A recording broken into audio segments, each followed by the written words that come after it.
यहाँ आने के लिए आप सबको धन्यवाद। आज शाम अभी माननीय मुख्यमंत्री जी ने शराबबंदी से जुड़े हुए मामलों पर बहुत विस्तार से समीक्षा की है। समीक्षा बैठक में मुख्य सचिव, पुलिस महानिदेशक, अपर मुख्य सचिव मद्य निषेध, उत्पाद एवं निबंधन विभाग, अपर पुलिस महानिदेशक विशेष शाखा और पुलिस महानिरीक्षक मद्य निषेध तथा उत्पाद आयुक्त भी उपस्थित थे। माननीय मुख्यमंत्री जी ने निर्देश दिया कि नाजायज शराब की आपूर्ति और बिक्री के खिलाफ चल रहे अभियान को और भी सघन बनाया जाए, उसमें तेजी लाई जाए और जो शराब सप्लाई करने वाले हैं, चाहे राज्य से बाहर के हों या राज्य के अंदर के हों, या जो उसका भंडारण करते हैं या जो बिक्री करते हैं, उनको ही पकड़ा जाए।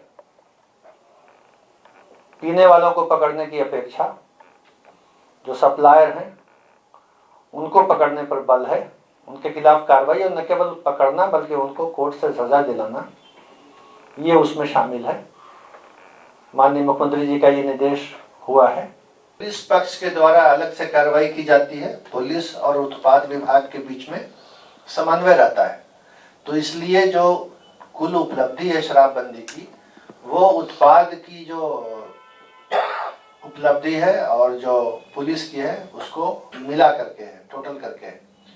तो कुल मिला के जैसा आपने पाठक साहब से सुना कि काफी तेजी लाई गई है। मैं आपको ये बताना चाहूँगा कि दियारा क्षेत्रों में अभियान चलाया गया है इनके विभाग के द्वारा। शराब के पाए गए जो ड्रम है या जो सामान है उसको नष्ट करने के लिए आधुनिक यंत्रों का सहारा लिया गया है। दोबारा पीते हुए पकड़े जाने वाले लोगों को सजा दिलाने के लिए विशेष प्रयास हुआ है और कई तरह से सूचना का संकलन हो रहा है। ये तो इनके विभाग की बात थी। जो पुलिस है, जो राज्य के सारे थाने हैं, उनके द्वारा जो शराबबंदी का काम हो रहा है उसकी समीक्षा डीजीपी करते हैं। और क्लियर कर दिया जाए सर कि पीने वाले को पकड़ा जाएगा या नहीं पकड़ा जाएगा। देखिए, बात प्राथमिकता की है। कानून में दोनों चीजें अपराध हैं। अगर हम एक सप्लायर को पकड़ते हैं तो उससे जुड़े हुए जो 1000 पीने वाले हैं उनकी सप्लाई बंद हो जाती है। तो सप्लाई लाइन को कट ऑफ करना, काट देना, ये अच्छा है ना। हम पीने वालों के पीछे दौड़े, अब कोई अगर पिया हुआ पकड़ा ही जाएगा तो उसको छोड़ा नहीं जाएगा, कानून में माफी नहीं है। लेकिन प्राथमिकता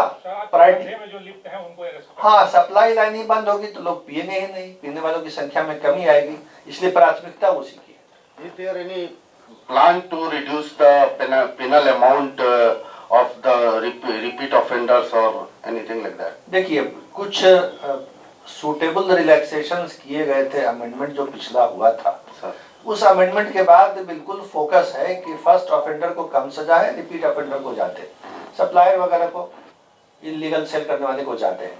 अभी इसमें कोई चेंज या डाइल्यूशन करने का प्रपोजल नहीं है। अभी वर्तमान प्रावधान है, ये सेटिस्फैक्ट्री है और इनको उसी तरह लागू किया जाएगा जैसा अभी कानून है। क्लियर कर दिया जाए सर कि पीने वाले को पकड़ा जाएगा या नहीं पकड़ा जाएगा। देखिए, बात प्राथमिकता की है। कानून में दोनों चीजें अपराध हैं। अगर हम एक सप्लायर को पकड़ते हैं तो उससे जुड़े हुए जो 1000 पीने वाले हैं उनकी सप्लाई बंद हो जाती है। तो सप्लाई लाइन को कट ऑफ करना, काट देना, ये अच्छा है ना। हम पीने वालों के पीछे दौड़े, अब कोई अगर पिया हुआ पकड़ा ही जाएगा तो उसको छोड़ा नहीं जाएगा, कानून में माफी नहीं है। लेकिन प्राथमिकता हाँ, सप्लाई लाइन ही बंद होगी तो लोग पिएंगे ही नहीं, पीने वालों की संख्या में कमी आएगी, इसलिए प्राथमिकता उसी की है।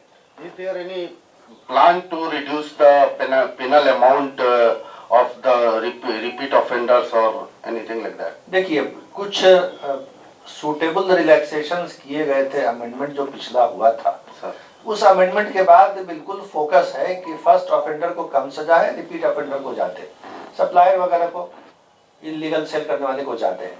अभी इसमें कोई चेंज या डाइल्यूशन करने का प्रपोजल नहीं है। अभी वर्तमान प्रावधान है ये सेटिस्फैक्ट्री है और इनको उसी तरह लागू किया जाएगा जैसा अभी कानून है। बट ये हम ये संदेश नहीं देना चाहते हैं कि लोग पी करके आराम से घूमे, हम नहीं पकड़ेंगे। इसलिए तो हम लोग क्लियर किए सर। अच्छा किए, क्लियर कर दिए। लेकिन इस बात की कभी कभी आलोचना होती थी, आलोचना ये इस बात की कभी कभी आलोचना होती थी कि पुलिस या उत्पाद विभाग केवल पीने वालों को पकड़ते हैं। तो उसी का जवाब दिया गया कि हमारा फोकस और प्रायोरिटी उधर है, लेकिन अगर नेट में कोई आ गया, कानून के पकड़ में कोई आ गया पीने वाला, तो अपराध तो बहरहाल अपराध है। ALTF को दोबारा गाड़ियां दे दी गई हैं, उनका था विभाग से गाड़ियां दे दी गई, अब गाड़ियां चल रही। कोर्ट से जुर्माना लेकर के छोड़ने का काम हो रहा है। इसलिए उद्देश्य जो एक्ट का है वो अगर एग्जीक्यूटिव मजिस्ट्रेट से नहीं हो रहा है तो जुडिशियल मजिस्ट्रेट से हो रहा है। बात बराबर है, कोर्ट कोई भी हो, प्रावधान लागू हो चुका है और उसका असर भी है।